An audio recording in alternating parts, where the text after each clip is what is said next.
Hello everybody, my name is Monet Rose. This is my new banner. My babe got it for me.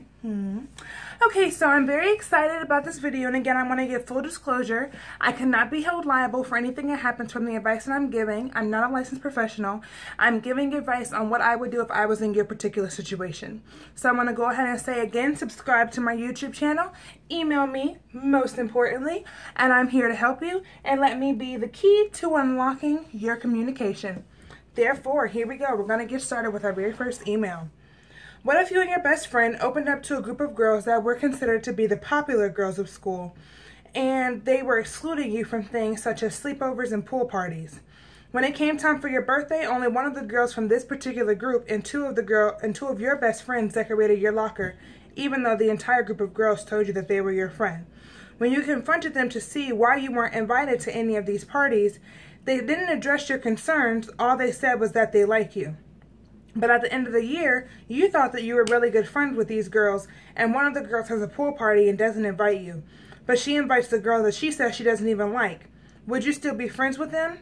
With this girl, blank, that had the pool party at the end of the year, I didn't even say goodbye to her. I rolled my eyes and left school, and then a couple of days ago, I removed her from Snapchat. I kind of was in a mood of forget you because she was being fake. But would you still want to be friends with the entire group, or be friendly with everybody and keep your distance and just find your own group of friends? How would you take this and go into the next school year? Also, if girls were being fake, how do you confront them? I personally wouldn't confront them, not because it would make you scary or anything. I'm just saying I personally wouldn't confront them because you have real friends. You just said in that email that you have two best friends and a real friend who is in this particular group of popular girls. So the only reason why I say that you should not take this time to confront her is because you don't need to. There's no need. There's no need to go into school with anger and aggression in your heart in the next school year. And there's no need to be upset because they didn't invite you to any parties. Because at the end of the day, you have real friends. And you don't want to make the mistake of spending too much time trying to focus on being friends with these girls who aren't giving you a good reason to want to be their friend. And you end up losing the people who really are your friend. So you have to be careful and you have to watch out for that. So my advice is, excuse me, my advice to you would be to leave it alone. Keep going on with the friends you have. Continue to further build those relationships. The next question that I got is, what should I do if I let a good friend come stay with me because she was having a rough time at home, I guess you could say. And then she turns around and tries to start acting funny towards me when she gets around other people. I'm trying to be a good friend, but I really can't deal with her switching up. Like, she's two different people. One person with me, one person with other people. Now, so, there are two things you can do in this situation. Two things. It just depends on where you are in your fed up level. Now, you could talk to her. You could talk to her. You can say, I have a problem with what it is that you're doing because I personally feel as though I let you come into my house and you're being rude. Like, you're not acknowledging me, you're being disrespectful. You could say that. And again, this is up to you. Or you could kick her out. Let's be real.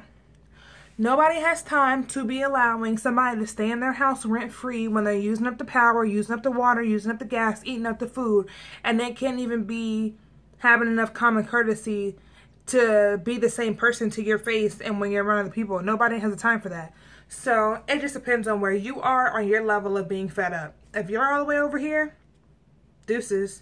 If you still got some space and some patience left, sit her down and talk to her.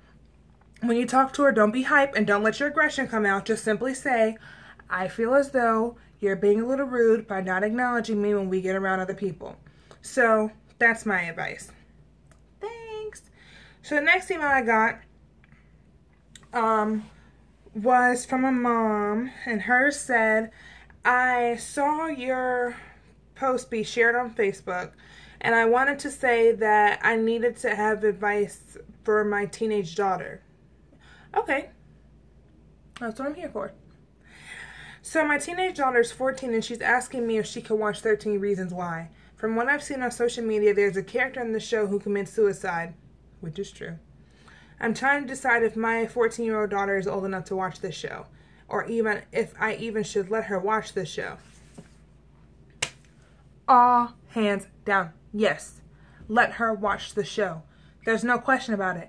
Let her watch the show. Only for the simple fact that that show will show her what it is that people go through. Like, she's going to get into high school and she has the opportunity to either be the bully or be bullied. And she might not have to be a physical bully, but she can be a mental, psychological, emotional.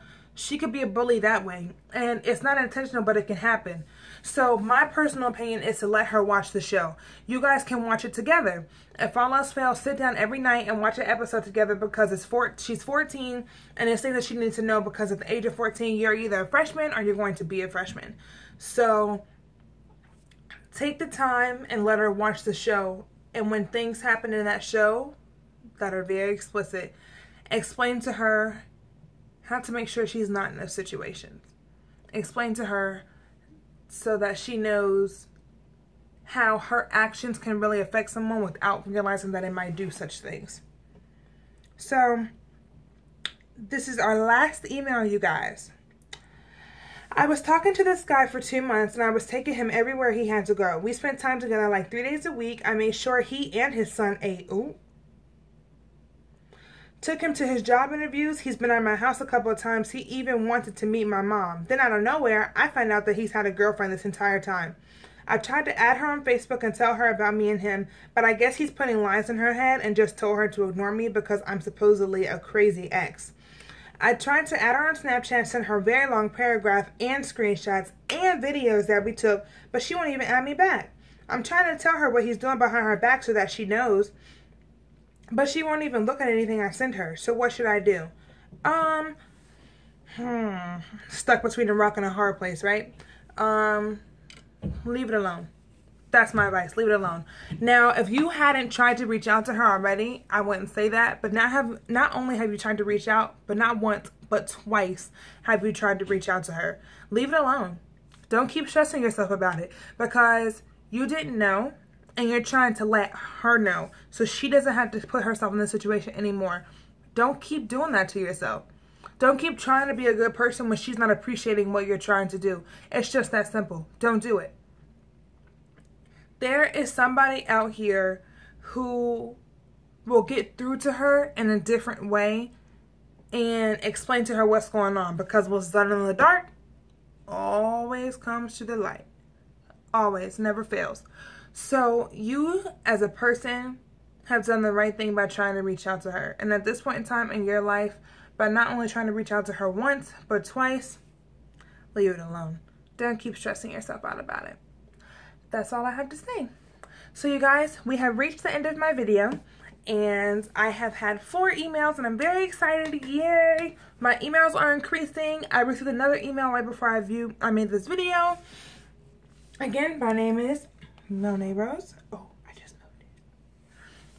And I hope you guys continue to email me, subscribe to my YouTube channel, and hopefully I can help you. If you have any questions, if you have anything you need to say, my email is right here. But again, I'm going to post it at the very bottom of the video right there. So thank you. Love you guys. Mwah. Have a good day. Just X Mo. Just X Mo.